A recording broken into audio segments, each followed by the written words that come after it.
네. 네, 텐트랑 경건사의 마지막 10번째 계명을 함께 살펴보도록 하겠습니다.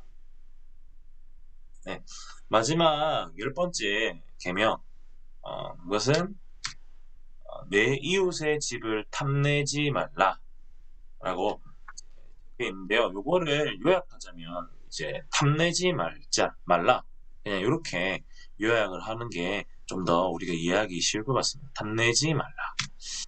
어, 10번째 계명은 이제 그래서 탐심에 대한 겁니다. 탐심, 탐내는 마음.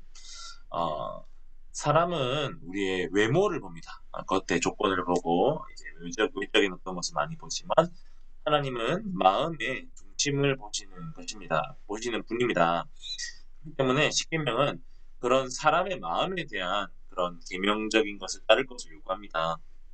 그리고 십계명은 하나님이 허락한 것 이외에 또 다른 것을, 더 많은 것을 탐내는 마음, 그 탐내는 마음 자체를 금지하는 겁니다. 보시면 우리가 어떤 것을 하지 말라는 행동적인 것에 있어서 하지 말라라고 하는 것을 지키는 것도 힘든데 하물며 사람의 마음을 지키는 것은 엄청나게 어렵습니다. 아니 이건 거의 불가능한 것이라고 할 수가 있겠죠.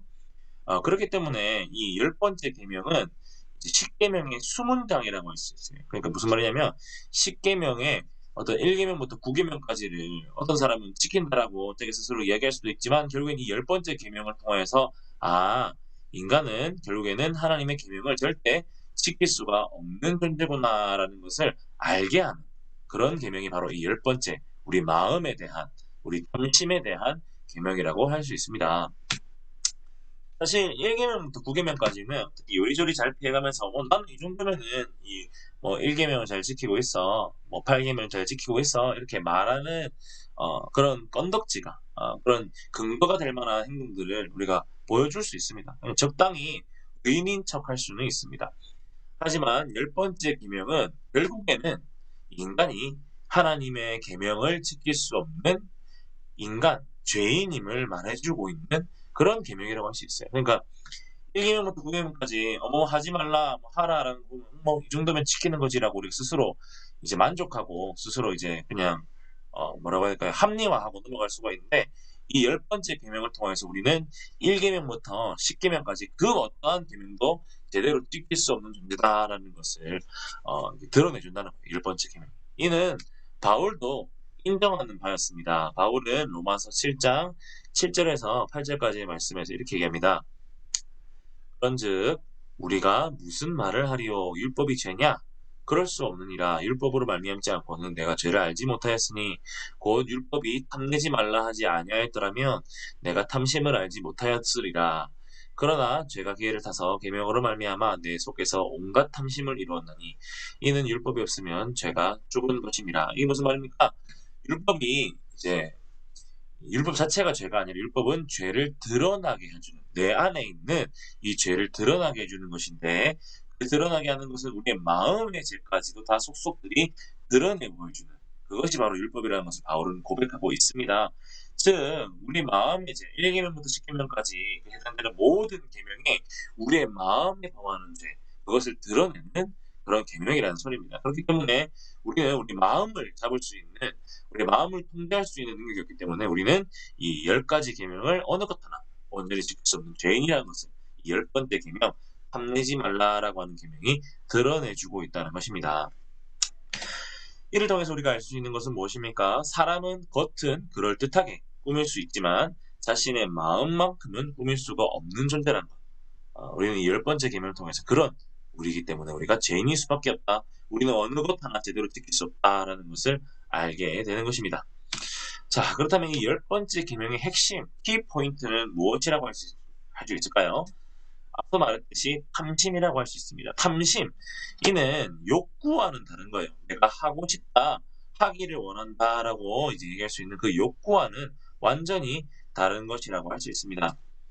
욕구는 죄가 아닙니다. 오히려 이를 통해 하나님이 영광을 받으시기도 하죠. 우리의 성욕을 통해서 자녀를 출산하고 가정을 이루고 하는 것을 통해서 하나님의 나라를 이루어가는 것, 즉 하나님의 영광을 나타내죠. 욕구를 통해서 또 우리의 식욕, 또 건강해지고자 하는 그런 욕구를 통해서 우리의 건강을 증진시키고 하나님의 나라를 위해서 좀 더 열심히 사역할 수 있게 하는 그런 하나님의 영광을 위해서 사용되어지기도 하죠. 이처럼 욕구는 죄라고 할 수 없어요. 하나님은 오히려 이 욕구를 주심을 통해서 허락하심을 통해서 이제 하나님의 영광을 드러내기도 하시기 때문입니다. 따라서 욕구란 하나님이 허락하신 것을 가지고 원하고 바라는 것이라고 할 수 있어요. 하나님이 나에게 허락하신 것에 대해서 내가 원하고 바라고 가지는 것을 인간의 욕구라고 할 수 있습니다. 예림이 안녕. 네, 이러한 욕구는 하나님이 허락하신 거예요.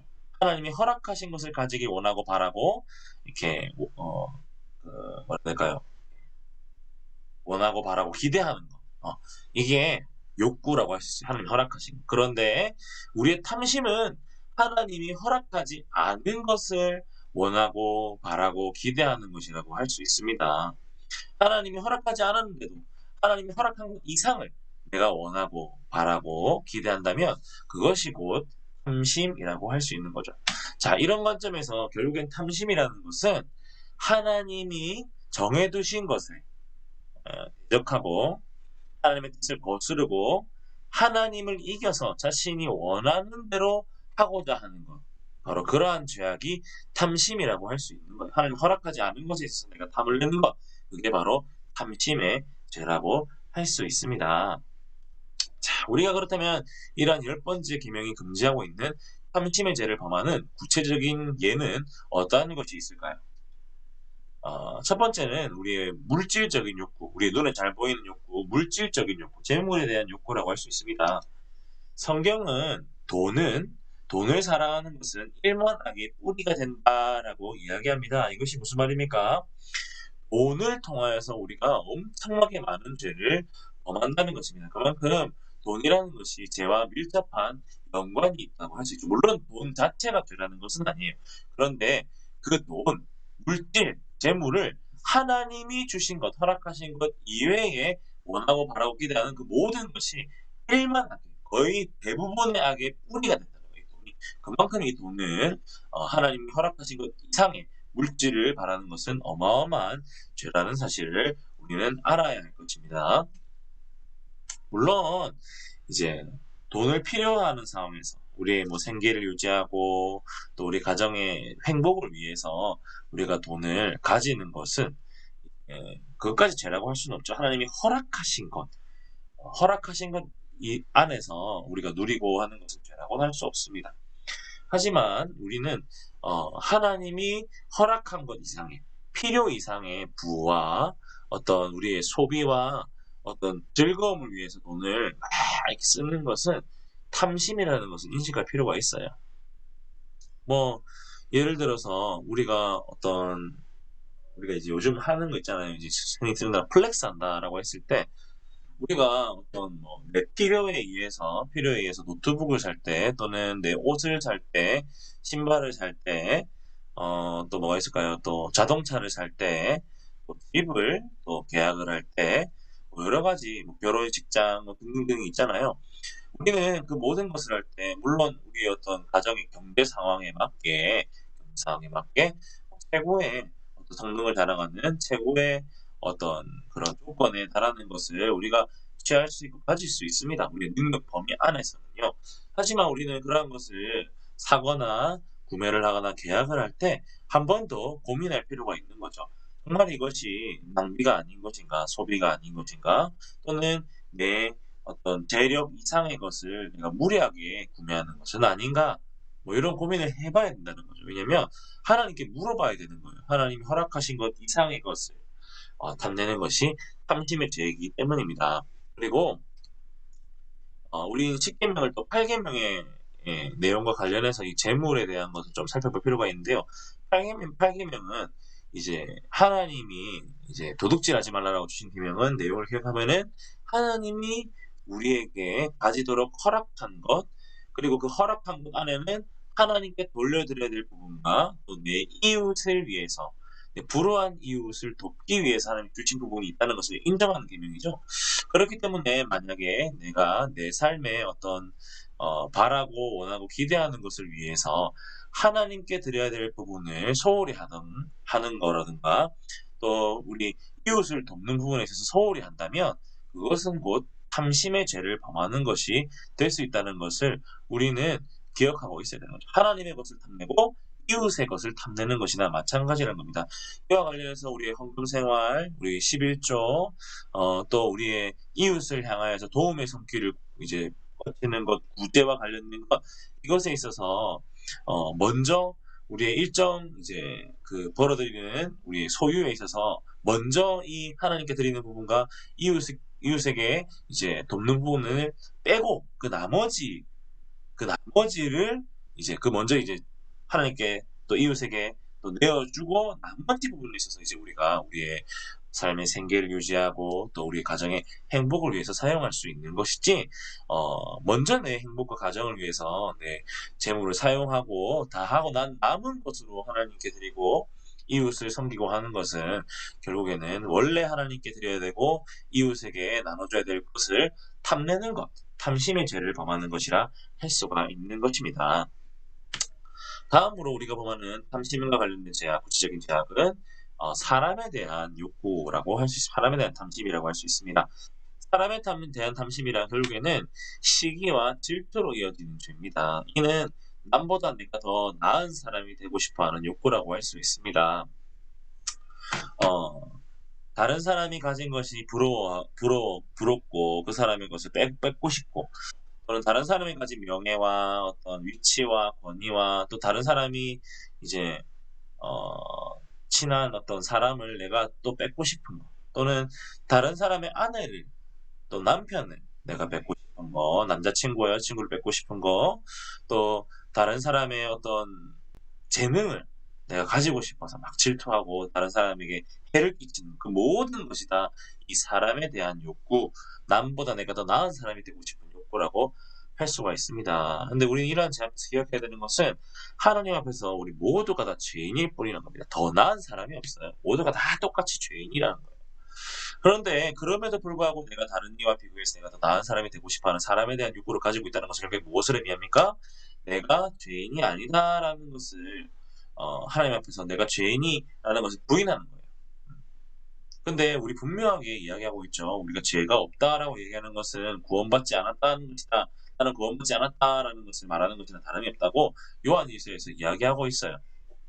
그렇기 때문에 우리는 지나치게 내가 더 나은 사람이 되고 싶고 비교하고 질투하는 이런 탐심의 죄, 사람에 대한 탐심에 대해서 벗어나야 됩니다. 이것은 결국 내가 죄인이라는 것을 부인하는 죄이기 때문입니다. 다음으로 눈에 잘 보이지 않는 욕구에 대해서 이야기할 건데요. 첫 번째는 지식에 대한 욕구입니다. 인간은 모든 것을 다 알고 싶어하고 자신이 가장 똑똑한 존재가 되고 싶어하는 존재라고 할 수 있어요. 이런 인간의 특징은 하나님의 존재에 대한 하나님의 어떤 것을 다 밝혀내고 싶어하는 것에 대한 하나님에 대한 어떤 진리 규명에 대한 것에까지 미치게 됩니다. 하나님을 이제 내가 하나님의 그런 어떤 하나님의 그런 뭐라 해야 될까요? 권위, 하나님께 그 관련된 그런 모든 영역에 대해서 내가 다 밝히고 싶어하는 것. 하나님 이런 분들과 내가 하나님 다 알고 싶어요.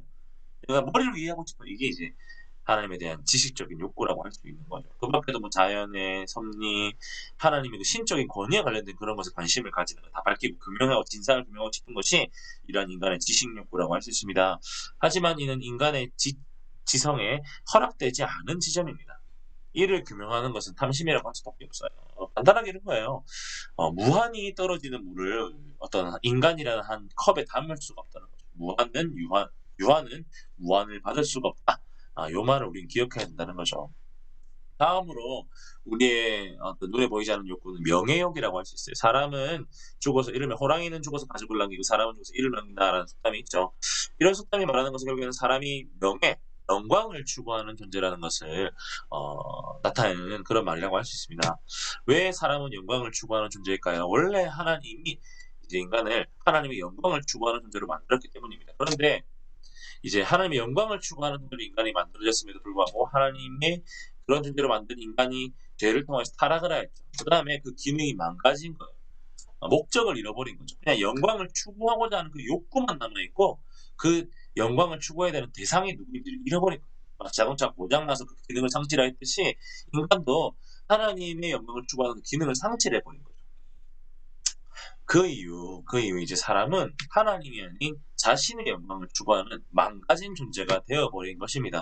그렇기 때문에 인간은 하나님의 영광이 아닌 자신의 영광을, 자신의 명예를 추구하는, 물론 이제 하나님이 이제 인간의 어떤 자존감을 높여주고 영광을 추구하도록 만들어졌긴 했지만, 하나님의 영광을 추구하지 않고 자신의 영광만 추구하고 자신의 명예만을 위해 살아가는 그런 사람은 이제 탐심의 죄, 하나님 허락하지 않은 것에 대한 탐심의 죄를 범하는 것이라 할 수가 있는 것이죠. 자, 그렇기 때문에 결국에는 우리는 일단 물질적인 그리스도인의 경건 생활이랑 10번째 계명과 관련돼서 그리스도인이 경건 생활을 살아야 되는 것은 물질에 있어서, 또 사람에 있어서, 또 우리의 지적인 것에 있어서, 또 우리의 명예에 있어서, 그 밖에 어떤 모든 것에 있어서 지나치게 하나님이 허락하신 것 이외의 것을 무리하게 탐내거나 원하거나 바라지 않는 것이 그리스도인의 경건 생활이라고 할 수 있습니다. 이를 위해서 우리는 날마다 우리의 마음을 하나님 앞에 내어드리는 기도를 해야 한다는 것이죠. 이와 관련해서 구체적으로 우리 삶의 경건 생활을 어떻게 적용할지, 우리가 어떤 경건의 삶을 살아야 될지 한번 하나씩 알아보겠습니다. 첫 번째는 하나님의 완벽한 계획을 신뢰하면서 나의 욕심을 내려놓는 경건 생활을 연습해야 합니다. 하나님은 완벽하게 우리 모든 것을 다 채워주시는 분이세요. 때를 따라 도우시는 분이죠. 그렇기 때문에 다만 우리는 그저 주어진 삶을 열심히 살아갈 뿐입니다. 그렇기 때문에 무리하게 어떤 나에게 주어진 도구가 아닌 어떤 나에게 주어진 어떤 방법이 아닌 다른 불법적인 것이나 또는 무리한 것으로 나의 욕심을 채우려 하면은 안 된다는 거죠. 예를 들어서 불법적인 방법으로 이득을 취한다거나 또는 정상적이지 않은 방법으로 어떤 나의 욕심을 채우려고 하는 그 모든 것은 다 이 탐심의 죄를 범하는 것이라 할 수 있습니다. 그런 것을 하는 것은 하나님의 완벽한 계획을 신뢰하지 않는 것이라 할 수 있죠. 그렇기 때문에 그리스도인은 불법적인 방법으로 나의 욕구를 취하지 않으려 하는 것, 그것을 기억해야 합니다. 두 번째로 그리스도인 경건 생활에서 주의할 점은 나에게 속하지 않은 것을 나에게 필요하지 않는 것임을 인정하는 그런 삶의 태도가 필요합니다. 너무 원하고 바라고 욕심이 나는데 하나님이 나에게 안 주시는 것을 우리는 때때로 지금 나에게 필요하지 않는 것이구나, 이런 인정하는 마음의 태도가 필요해요. 그래야 이 탐심의 죄를 범하지 않을 수 있습니다. 때문에 그리스도인은 그러한 삶의 태도를 가질 필요가 있습니다. 마지막으로 나의 영광을 위한 삶이 아닌 하나님의 영광을 위한 삶을 살아야 될 필요가 있습니다. 그리스도인 경건 생활 10번째 계명과 관련해서 이것은 아주 중요합니다. 나의 영광, 나의 명예를 올리는 욕구가 아니라 하나님의 영광, 그 영광을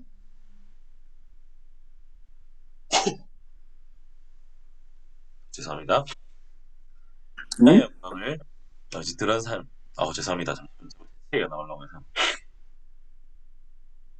나의 영광을 위한 삶이 아닌 하나님의 영광을 위한 삶이 우리 그리스도인 삶이기 때문에 우리는 이것에 대한 삶의 태도를 분명히 가지고 있어야 하는 것입니다. 자, 여기까지가 우리 10번째 계명을 통해서 우리의 그리스도인의 경건 생활을 알아본 오늘 강의의 내용이라고, 제자 올리는 내용이라고 할 수 있습니다. 결국에는 탐심이라는 것을 아주 명확하게 정의할 수가 있어요.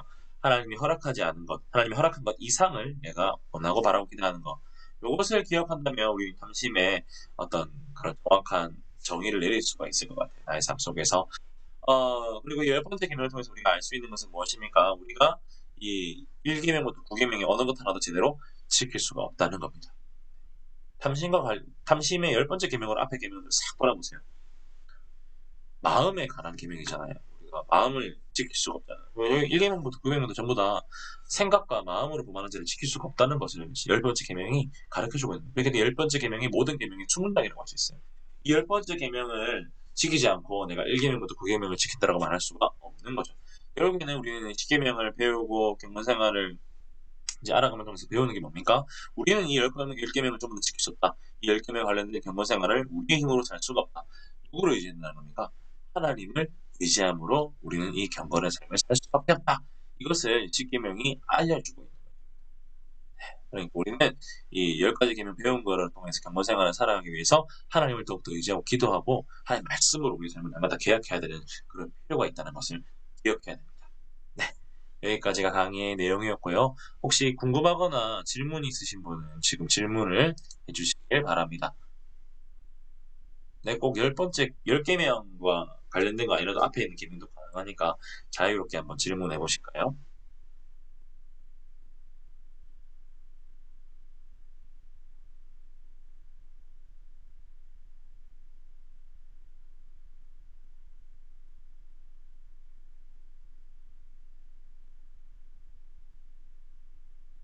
질문 없으신 없습니다. 네, 없습니까? 예. 네. 네, 알겠습니다. 뭐 이해 안 되거나 그런 거 없죠? 네. 네, 좋습니다. 이걸로 이제 1학기 제자훈련을 마치고 2학기 다시 제자훈련 시작할 때까지 제자훈련은 방학에 들어가도록 하겠습니다. 녹화 좀 전부 다 들었으면 또 좋았을 것 같은데 오늘 그래도 이렇게 5분 함께 해주셔서 감사합니다. 영상으로 보는 우리 지체들도 끝까지 영상 앞에 안 본 영상이 있다면 꼭 챙겨보시도록 하시고요. 10번째 영상도 꼭 챙겨보시기 바랍니다. 네, 그러면 뭐 이제 다 같이 오프라인으로 했으면 뭐 책거리라도 했을 텐데 아쉽게도 그러지 못하고요. 지금 코로나가 기매가 많이 심해지고 있습니다. 심해지고 있는 가운데인데 우리 잘 건강관리 잘 하시고요. 그리고 우리가 원래 이번 주에 이제 같이 공동체 안에서 모임하기로 했는데 그러지 못하고 있으니까 다시 기도로 우리가 조금 준비하기로 했잖아요. 제가 내일 기도 제목을 올려드리도록 하겠습니다. 기도 제목으로 같이 기도하면서 우리의 만남을 조금 준비하도록 하고요. 개인적으로는 이제 2주라고 제가 이제 좀 기다리자 말씀드렸는데 그 지체들 중에 이제 몇몇 지체들이 이제 2주를 기다리보다 8월 가기 전에 좀 그래도 모임을 했으면 좋겠다는 의견이 좀 많았어요. 그래서 이제 저희가 다음 주, 한 주 동안 기도로 준비한 다음에 다음 주 주일에 일단 코로나 어떤 게 아직 남아있지만 저희 집에서 다 같이 모여서 방역수칙을 철저히 지켜서 이야기를 나누도록 하겠습니다. 이건 제가 또 청년부 단독에 공지를 또 할 거고요. 제가 또 2주라고 얘기를 해놓고는 또 뭔가 약속을 바꾸는 것 같아서 죄송합니다. 하지만 또 많은 주체들이 조금 이 일에 있어서 8월이 가기 전에 수련회 되기 전에 조금 이야기를 나누고 싶다는 의견이 많아서 이렇게 하게 된 점이 있으니까 또 우리 주체들은 또 주체들을 또 공동체를 배려하고 이해하는 마음에서 조금 제가 말씀드린 이 일정을 따라와 줬으면 좋겠고요. 그럼에도 혹시 코로나 상황에 모이는 것이 마음이 조금 편치 않은 지체가 있다면 또 자유롭게 또 저한테 말을 해주신다면 또 제가 충분히 얘기를 들어보고 또 그럴 만한 사정이다라고 얘기하면은 또 이렇게 모이는 것을 생각을 고려해보는 뭐 그런 일이 그것도 이제 허용할 테니까 뭐 이렇게 유도리 있게 제가 잘 지혜롭게 제가 막 그렇게 막 지혜롭고 막 이렇게 하지 않아 보여도 그래도 나름의 지혜를 가지고 기준을 가지고 해보도록 하겠습니다. 네. 네. 다은이 뭐 할 말이 있습니까? 아니요? 왜요? 저만 켜져 있어요? 아까부터 할 말이 있는 것 같아요. 마이크 계속 켜놓고 마이크가 막 있었어요. 켜도 아, 돼. 진짜. 인사하려고, 인사. 인사하려고 알겠습니다. 제가 기도하고 네, 인사하고 마무리 하도록 하겠습니다. 사랑과 은혜가 풍성하신 주님 감사합니다. 이 자리에 모인 우리 사랑하는 청년들을 함께 하시옵소서. 우리 청년들과 함께 이 제자훈련을 10계명을 배우는 것을 통해서 경건생활을 나누어 보았습니다. 우리 청년들이 이 10계명을 통해 경건생활을 나누는 것을 통해서 그들이 그리스도인답게 살아갈 수 있는 그 바탕이 될 수 있도록 주님 인도하여 주시옵소서. 영상으로 함께하는 지들, 목장에서 함께하는 지들까지도 아버지께서 은혜를 더하시고 그들을 가르쳐 주시옵소서. 그를 통해서 사랑하는 우리 청년부가 하나님 안에서 경건생활을 제대로 살아갈 수 있도록 아버지가 인도해 주시고 붙들어 주셔서 감사드리고 살아계신 예수님의 이름으로 기도드립니다. 아멘. 아멘. 네, 안녕. 인사드리겠습니다. 안녕. 수고했어요. 안녕. 고맙습니다. 안녕. 안녕.